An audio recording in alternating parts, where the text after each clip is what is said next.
बहुत धन्यवाद आप सबका। बहुत बहुत बहुत धन्यवाद धन्यवाद धन्यवाद धन्यवाद। हमारे साथ मंच पर बहुत ही प्रतिष्ठित और समाजवादी पार्टी के राष्ट्रीय महासचिव इंद्रजीत सरोज जी, यहां पर उपस्थित समाजवादी पार्टी और गठबंधन की प्रत्याशी श्रीमती पूजा पाल जी, मंच पर उपस्थित सऊद अहमद जी, बबली यादव जी, संचालन कर रहे युवजन सभा के अध्यक्ष रंजीत यादव, पूर्व विधायक आसिफ जाफरी साहब, चंदबड़ी पटेल जी, रजनीश पांडे जी, अनिल यादव, मोहम्मद मुकीम अहमद, उमेश दिवाकर, आस्था पटेल जी, भोला पटेल जी, अशोक यादव और तमाम हमारे समाजवादी पार्टी के दूसरे दल, सहयोगी दल के सभी नेता पदाधिकारी और इस चुनावी जनसभा में उपस्थित हमारे सभी आदरणीय बुजुर्ग, किसान भाई, मजदूर, माताएं बहनें और बड़ी संख्या में नौजवान साथी, पत्रकार बंधुओं, मैं आज इस विधानसभा के आप सभी लोगों का बहुत बहुत धन्यवाद और आभार प्रकट करता हूं। मैं देख रहा हूं हमारे मैदान में जहां पंडाल बना है, पूरा का पूरा पंडाल भरा हमें दिखाई दे रहा है। पंडाल के बाहर सड़क पे भी हमें बड़ी संख्या में लोग दिखाई दे रहे हैं। मैं दाईं तरफ देख रहा हूं, दूर तक लोग हमें दिखाई दे रहे हैं। मंच के बिल्कुल करीब दाएं हाथ में भी बड़ी संख्या में लोग हैं। इधर बाईं तरफ जो छोटा मंच है, उसमें बड़े हमारे कार्यकर्ता नेता दिखाई दे रहे हैं और बाईं तरफ दूर तक लोग ही लोग दिखाई दे रहे हैं।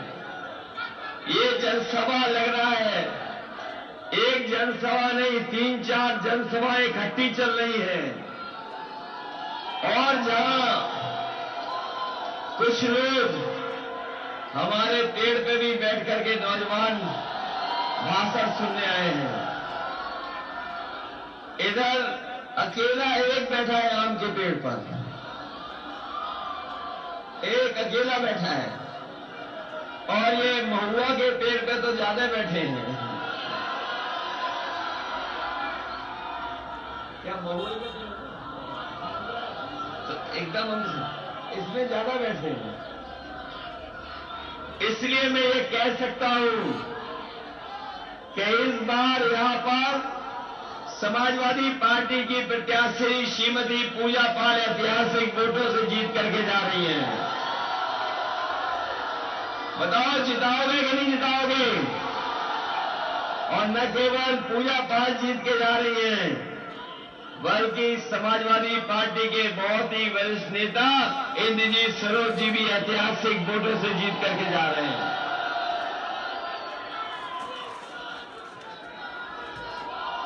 ये बाबा जी की सरकार तो आपने देख ली। आपने बाबा जी की सरकार देख ली कि नहीं देख ली? हमारे नौजवानों का 5 साल बर्बाद कर दिया। या हमारे किसान भाई होंगे, मजदूर भाई हैं, माताएं बहनें हैं, बताओ इस सरकार ने झूठ बोला कि नहीं बोला? इन्होंने जितने भी वादे किए, भारतीय जनता पार्टी का हर वादा जुमला निकला कि नहीं निकला? और देश में कोई ऐसी पार्टी नहीं होगी जिसने जनता को इतना धोखा दिया हो। इधर इनके नेताओं के आपने भाषण सुने होंगे, इनके नेताओं के भाषण आपने सुने होंगे। ये नेता न जाने क्या बोल रहे हैं, और इनके छोटे नेता जो हैं वो छोटा झूठ बोल रहे हैं, और जो बड़े नेता हैं वो बड़ा झूठ बोल रहे हैं। सबसे बड़े नेता हैं वो सबसे बड़ा झूठ बोल रहे हैं। बताओ झूठ बोल रहे हैं कि नहीं बोल रहे हैं? ये वही भारतीय जनता पार्टी के लोग हैं जिन्होंने कहा कि किसानों की हमारी आय दोगुनी हो जाएगी। यहां हमारे किसान भाई खड़े होंगे, अगर किसी भी किसान की किसी भी फसल की आय दोगुनी हो गई हो तो बता दो। अगर आप धान बेचने गए होंगे तो पहले तो खरीद केंद्र नहीं थे, और अगर खरीद केंद्र पे पहुंच भी गए तो बताओ आपके धान की लूट हो गई कि नहीं हो गई?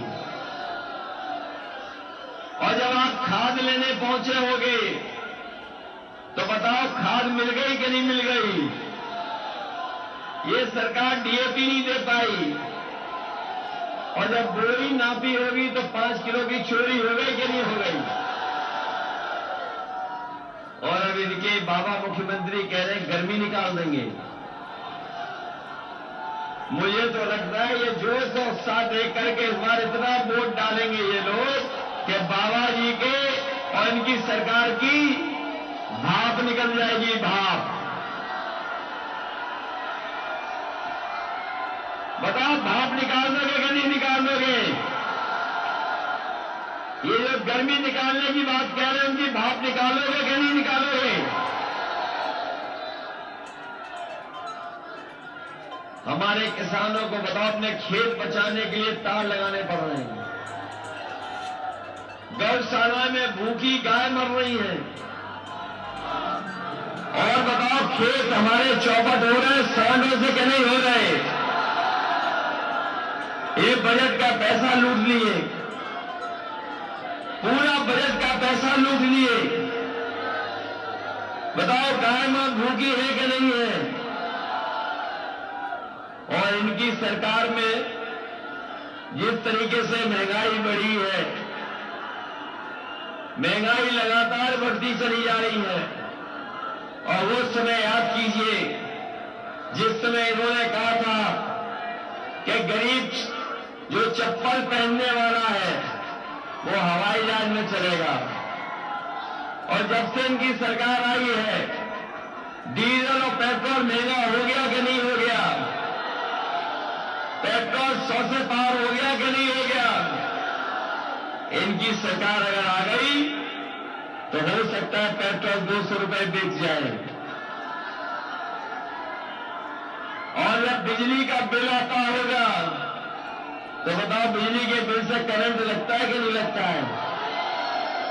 बिजली महंगी हो गई कि नहीं हो गई? और इनकी सरकार आपने बहुत देखी होगी, इनकी सरकार में ऐसे काले कानून आए जो किसानों की जमीन छीनना चाहते थे। अगर वो कानून लागू हो जाते तो हमारा मेहनत करने वाला किसान अपने खेत में ही मजदूर बन जाता। और काले कानून लागू हो गए होते तो न केवल किसान मजदूर बन जाता बल्कि अपने आने वाली पीढ़ी और बच्चों को भी खेत नहीं दे पाता अपने। ये काले कानून लेकर के आए और उन कानूनों के खिलाफ पूरे देश के किसान एक हो गए। उन किसानों ने आंदोलन छेड़ा, उन्हें चाहे सर्दी में बैठना पड़ा हो, गर्मी में बैठना पड़ रहा हो, वो आंदोलन से नहीं हटे। सरकार ने उनके आंदोलन को खत्म करने के लिए कीलें लगाई, बोर्डर लगाए और परेशान किया, मुकदमे धाराएं लगाई, लेकिन हमारा किसान झुका नहीं। और अंतोगत्वा आपने देखा होगा किसानों का संघर्ष इतना मजबूत था कि वो बीमारी में भी नहीं हटे और अंतोगत्वा सरकार को काले कानून वापस लेने पड़ गए। बताओ काले कानून वापस सरकार ने लिए कि नहीं लिए? और याद रखना ये काले कानून इसीलिए वापस लिए हैं क्योंकि इनके लोग जानते थे कि पंजाब और उत्तर प्रदेश में अगर चुनाव होगा तो किसान इनको माफ नहीं करेगा, किसान इनके पक्ष में नहीं खड़ा होगा। ये काले कानून वापस ले ले। इन्होंने काले कानून वापस भी नहीं लिए, लेकिन हमारा ये गरीब किसान भूला नहीं है। आंदोलन में 700 से ज्यादा किसान शहीद हुए हैं। मैं ये कहना चाहता हूं कि जब चुनाव होगा तो ये गरीब किसान माफ नहीं करेगा, इन्हें उत्तर प्रदेश से साफ करने का काम करेगा जिन्होंने 700 किसानों को शहीद किया है। और मैं कह के जा रहा हूं, ये 700 किसानों के सामने 700 किसानों के सामने अगर बीजेपी के नेता, बीजेपी के कार्यकर्ता अगर 700 बार उठक बैठक भी लगाएंगे तब भी किसान इनको माफ करने वाले नहीं हैं।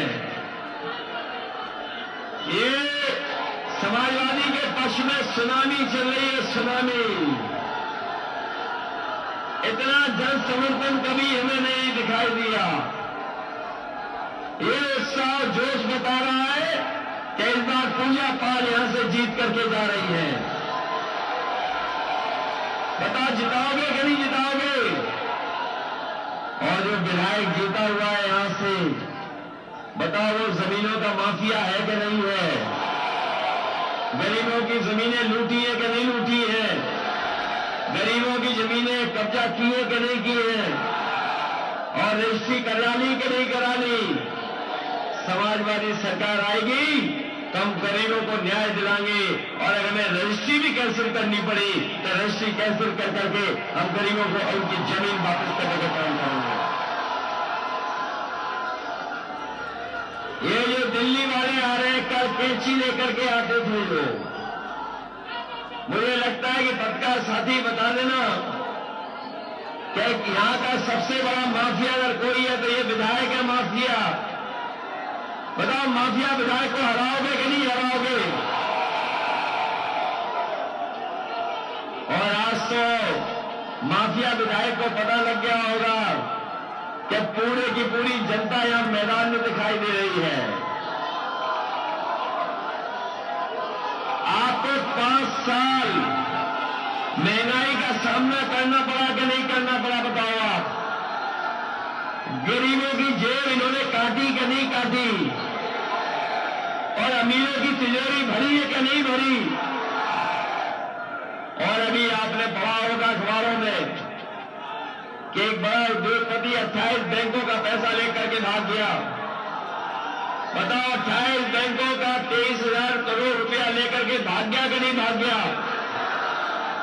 और आपने ये भी पढ़ लिया होगा वो कहां का था, कहां का था आप जानते होंगे।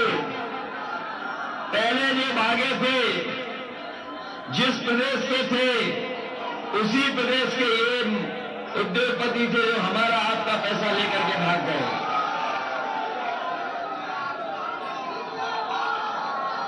हम अपने नौजवानों को कहना चाहते हैं कि 5 साल आपके खराब हुए इंतजार में कि अब नौकरी मिल जाएगी, अब रोजगार मिल जाएगा, लेकिन इस सरकार ने नौकरी और रोजगार नहीं दिया। इसलिए मैं गर्मी निकालने वालों को कह के जा रहा हूं, समाजवादी सरकार बनेगी तो फौज में नौकरी निकाल करके नौजवानों का भाग्य बनाने का काम करेंगे। हमें फौज में नौकरी निकालना पड़े, पुलिस में नौकरी निकालना पड़े, और चाहे 11 लाख जो उत्तर प्रदेश के सरकार के पद खाली है, चाहे उन पदों को भरना पड़े, हम अपने नौजवानों को नौकरी रोजगार देने का काम करेंगे। अपने नौजवानों ने पढ़ लिया होगा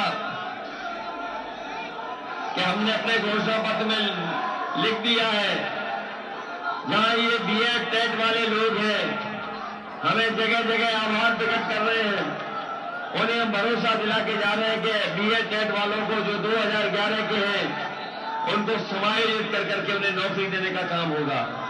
शिक्षा मित्रों को नौकरी देंगे। ये जो आउटसोर्स कर करके हमारे बाबा साहब भीमराव अम्बेडकर जी ने जो इस संविधान में हमें अधिकार दिया, आरक्षण दिया, उसके साथ खिलवाड़ कर रहे हैं। आने वाले समय में आउटसोर्स की व्यवस्था खत्म कर करके अपने नौजवानों को परमानेंट नौकरी देने का काम करेंगे।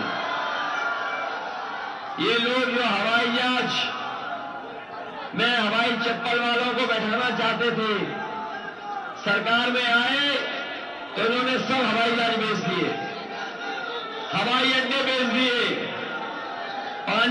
जहाज बेच दिया, बंदरगाह बेच दिए, रेलगाड़ी बेच दी, रेलगाड़ी जहां खड़ी होती है रेलवे स्टेशन बेच दिए।